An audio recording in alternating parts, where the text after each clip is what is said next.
একের পর এক যৌন কেলেঙ্কারি প্রকাশের ঘটনায় বেকায়দায় ভারতের ক্ষমতাসীন দল বিজেপি। সাবেক প্রধানমন্ত্রী এইচ.ডি. দেবগৌড়ার নাতি প্রজ্জ্বল রেভানার যৌন কেলেঙ্কারির রেশ না কাটতেই এবার সামনে আসলো পশ্চিমবঙ্গের রাজ্যপালের যৌন কেলেঙ্কারির ভিডিও। সেই ভিডিও ইস্যুতে তোলপাড় চলছে স্থানীয় ও জাতীয় রাজনীতিতে।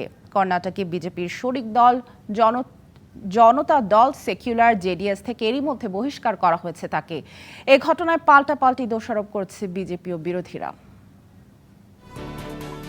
লোকসভা নির্বাচনের মধ্যেই বিজেপি নেতাদের একের পর এক যৌন কেলেঙ্কারি কাণ্ডে তোলপাড় চলছে স্থানীয় ও জাতীয় রাজনীতিতে।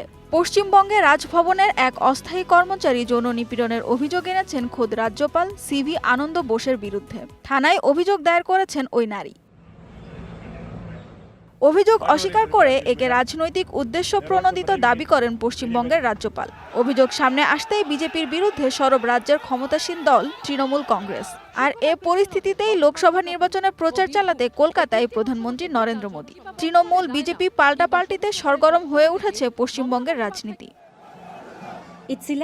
ভারতের কর্ণাটকের হাসান আসনে জেডিএস-এর এমপি ও সাবেক প্রধানমন্ত্রী এইচ.ডি. দেবগৌড়ার নাতি প্রজ্জ্বল রেভান্নার জন্য ভোট চাইতে গেল ১৪ এপ্রিল সমাবেশ করেন প্রধানমন্ত্রী নরেন্দ্র মোদী। ২৬শে এপ্রিল লোকসভা নির্বাচনের দ্বিতীয় ধাপে ভোট হয় এই আসনে।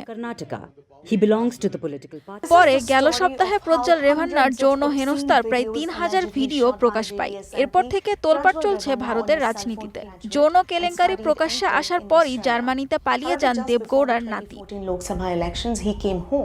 মঙ্গলবার তাকে আনুষ্ঠানিকভাবে দল থেকে বহিষ্কার করে জেডিএস। তবে এ ঘটনায় এখনো চুপ থাকায় ব্যাপক সমালোচনা হচ্ছে নরেন্দ্র মোদীর। প্রজ্জ্বলের জবাবদিহিতা নিশ্চিত করতে তাকে দেশে ফিরিয়ে আনতে মোদীকে চিঠি দিয়েছেন কর্ণাটকের মুখ্যমন্ত্রী সিদ্দারামাইয়া। তার কূটনৈতিক পাসপোর্ট বাতিলের আহ্বানও জানান তিনি। ঘটনার তদন্তে জিজ্ঞাসাবাদের জন্য এরই মধ্যে প্রজ্জ্বলকে ২৪ ঘন্টার মধ্যে তলব করেছে ভারতের কেন্দ্রীয় সংস্থা দ্য স্পেশাল ইনভেস্টিগেশন টিম। তবে হাজিরা দিতে ৭ দিন সময় চেয়েছেন তিনি। সামাজিক যোগাযোগ মাধ্যম এক্সে এক পোস্টে তিনি জানান, সত্য প্রকাশ হবেই। লোকসভা নির্বাচনের মধ্যেই বিজেপির শরিক দলের এমপির এত বড় কেলেঙ্কারি সামনে আসায় উত্তপ্ত হয়ে উঠেছে রাজ্য থেকে শুরু করে জাতীয় রাজনীতি। সব জেনেও তার পক্ষে ভোট চেয়েছেন মোদী, এমন অভিযোগ বিরোধীদের। কংগ্রেস শাসিত কর্ণাটকের মুখ্যমন্ত্রী এ ঘটনায় কোনো পদক্ষেপ না নেয়ায় উল্টো দলটির ওপরই দোষ চাপিয়েছেন স্বরাষ্ট্রমন্ত্রী অমিত শাহ। সঞ্জিদা ইসলাম তন্নি, ডিবিসি নিউজ ডেস্ক।